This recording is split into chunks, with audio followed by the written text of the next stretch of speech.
Assalamualaikum warahmatullahi wabarakatuh. Para mahasiswa kajian prosa fiksi ataupun mahasiswa kajian drama, kali ini Ibu akan menjelaskan mengenai pendekatan dalam mengkaji karya sastra modern.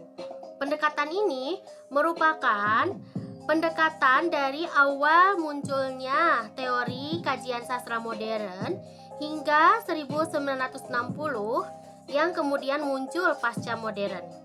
Penjelasan ini dikembangkan oleh tim dosen bidang sastra Departemen Pendidikan Bahasa dan Sastra Indonesia UPI. Mari kita lihat teori apa yang pertama kali muncul. Pendekatan kajian sastra yang pertama kali muncul pada 1900-an adalah hanya dua pendekatan, yaitu pendekatan intrinsik dan pendekatan ekstrinsik. Pendekatan ini digagas oleh Werner Wallach dan Austin Warren. Pendekatan intrinsik merupakan pendekatan yang membahas dalam karya sastra. Sementara pendekatan ekstrinsik adalah pendekatan yang membahas hal-hal di luar karya sastra. Nah, ini adalah Werner Wallach. Ini adalah Austin Warren Robinson. Dari dua pendekatan intrinsik dan ekstrinsik, pada 1920-an dikembangkan oleh Mayor Howard Abrams. Nah, Abrams menunjukkan segitiga pendekatan karya sastra yang terdiri atas 4 segi karya sastra, yaitu universe, work, artist, dan audience. Universe itu alam semesta atau lingkungan, work itu karya sastra itu sendiri, artis itu pengarang karya sastra, dan audience adalah pembaca karya sastra. Dari universe itu menghasilkan pendekatan mimetik. Dari work atau karya sastra itu sendiri memunculkan pendekatan objektif. Dan dari artis memunculkan pendekatan ekspresif. Kemudian dari audiens atau pembaca karya sastra memunculkan istilah pendekatan pragmatik. Ini adalah Mayor Howard Abrams. Nah, pendekatan objektif menitik beratkan pada karya sastra itu sendiri. Pandangan yang menganggap bahwa karya sastra sebagai suatu struktural yang otonom diikuti oleh aliran-aliran dalam dunia sastra semenjak tahun 1920-an di Eropa Timur atau Rusia. Sekaitan dengan pendekatan ini, Pradoto-Kusumo berpendapat bahwa pendekatan yang tepat terhadap karya sastra adalah analisis struktural. Jadi, pendekatan objektif ini melahirkan teori struktural. Pendekatan mimetik menitik beratkan pada alam semesta. Teori mimetik menganggap karya sastra sebagai pencerminan, peniruan, dan pembayangan realitas. Pendapat ini kebanyakan dianut oleh peneliti sastra aliran Marxisme, peneliti sosiologi sastra, dan peneliti lain yang menganggap karya seni sebagai dokumen sosial. Pendekatan ekspresif menitik beratkan pada diri penulis. Abrams, yang dijelaskan oleh Theo, memperlihatkan bahwa pendekatan ekspresif dominan dilakukan pada zaman romantik. Penulis mendapat sorotan yang khas sebagai pencipta kreatif. Namun, mulai abad 18, sinar romantisme dan ekspresionisme mulai pudar. Menurut pandangan modern, penulis harus menghilang dari karyanya. Penulis roman ada jaraknya dengan cerita. Pembaca harus sadar bahwa dalam membaca roman ia tidak langsung menghadapi penulis. Pendekatan Abrams yang terakhir adalah pendekatan pragmatik. Pendekatan ini menitik beratkan pada pembaca. Tahun 1960-an muncul kaum pasca strukturalisme atau dekonstruksi. Salah seorang di antaranya adalah Stanley Fish, ahli estetika resepsi, menerangkan pengalaman apa yang didapat pembaca bila membaca sebuah karya sastra.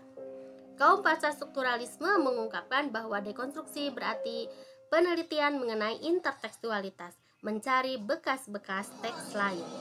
Nah, ini muncul istilah intertekstualitas dari pendekatan pragmatik ini.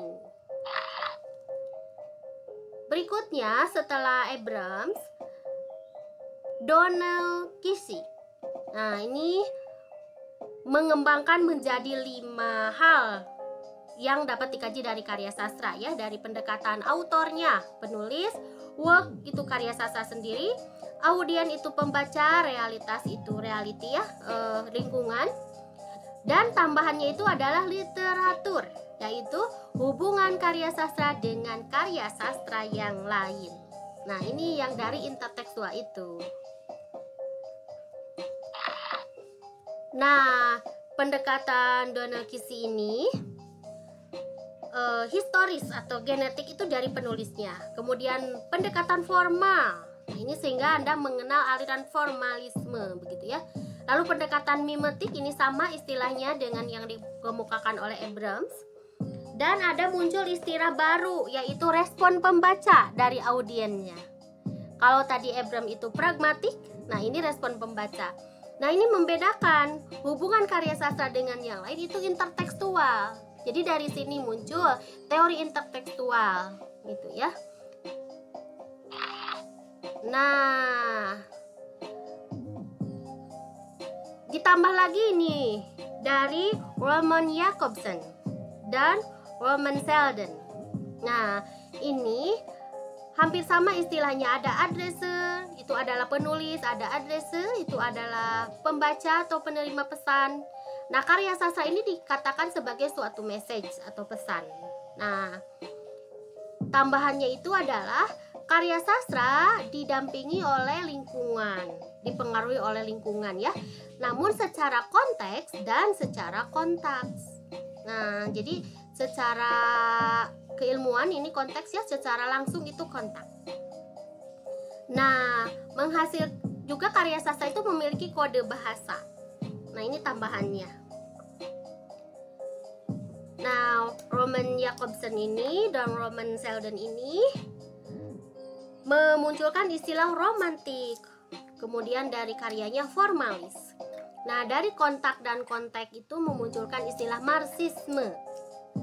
Nah, kemudian memunculkan istilah struktural dari kode bahasa, lalu menghasilkan istilah orientasi pembaca untuk audiens atau untuk penerima pesan. Nah, ini ya. Kita lihat Roman Jakobson dan satu lagi Roman Selden. Nah, terakhir Roman Jakobson ini dan Arvanges menjelaskan mengenai istilah-istilah tadi dengan istilah-istilah yang memunculkan teorinya. Yaitu ada istilah psikokritik, ada istilah sosiologi sastra. Nah, ada istilah penelitian resepsi, dan ada istilah analisis teks, struktural, dan semiotik, lalu memunculkan istilah stilistika. Nah, tadi yang sosiologi sastra itu ada sosiologi sastra spekulatif dan sosiologi sastra empirik. Nah, yang spekulatif itu berarti tadi secara konteks, itu tidak langsung ya. Jadi ini melihat sosiologi sastra itu dari teks-teks yang lain atau dari referensi yang lain. Sementara sosiologi sastra empirik ini terjun langsung ke masyarakat karena ingin melihat lingkungan begitu. Jadi ini dikatakan empirik. Nah, kalau penelitian dari pembaca tadi ada berbagai istilah yang muncul, ada intertekstual, ada respon pembaca begitu ya, atau reader respon dan sebagainya. Nah, ini dikatakan sebagai penelitian resepsi begitu secara umum. Ya, lanjut, genre sastra yang dapat dikaji dengan pendekatan-pendekatan tadi adalah ada naratif, ada non-naratif. Tentu saja silakan kalau dalam kajian prosa fiksi bisa berbentuk cerpen, novel, begitu ya. Yang paling sederhana adalah cerpen. Nah, untuk kajian drama misalnya bisa pertunjukan, bisa permainan tradisional, film, opera, begitu ya, atau drama-drama nasional. Nah, di manakah kedudukan teori lain seperti pasca kolonial, psikoanalisis, feminisme, ataupun dekonstruksi sastra? Nah, ataupun teori yang lainnya? Nah, teori ini lahir pada pasca strukturalisme yang berfokus pada konten atau isi karya sastra. Jadi tidak melihat pengarangnya, tidak melihat pembacanya atau lingkungan yang mempengaruhinya, tetapi dari keseluruhan isi. Jadi misalnya feminisme itu melihat dari konten bagaimana perempuan begitu ya dalam karya sastra.